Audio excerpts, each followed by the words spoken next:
آقا کریم صلی اللہ علیہ وسلم سفید لباس کو پسند فرمایا کرتے۔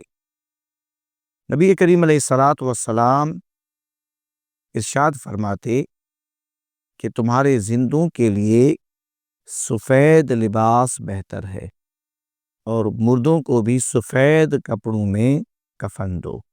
نبی کریم علیہ الصلاۃ والسلام سے سیاہ لباس پہننا بھی ثابت ہے۔ یاد رہے کہ نبی کریم علیہ الصلاۃ والسلام نے ملبوسات میں یمنی قمیصیں، یمنی چادریں اور دیگر ملبوسات نبی کریم علیہ الصلاۃ والسلام استعمال فرمایا کرتے تھے جو مختلف رنگوں کے ہوا کرتے تھے۔ اسی طرح نبی کریم علیہ الصلاۃ والسلام سے مختلف قسم کے جبے بھی ثابت ہیں۔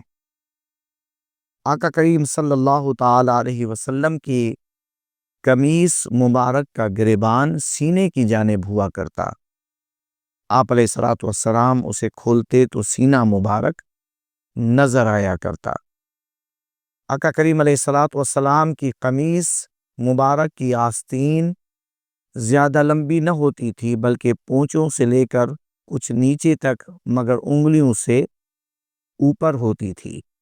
آقا مدینے والے مصطفیٰ صلی اللہ تعالی علیہ وسلم کی ذات بابرکات شلوار کے پانچوں کو یا پاجامے کے پانچوں کو ٹخنوں سے اوپر رکھا کرتے تھے۔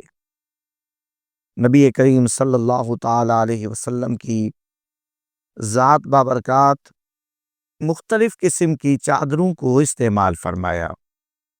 سیاہ چادریں، اسی طرح سرخ رنگ کی چادر، اسی طرح سبز رنگ کی چادر بھی نبی کریم صلی اللہ علیہ وسلم سے ثابت ہے۔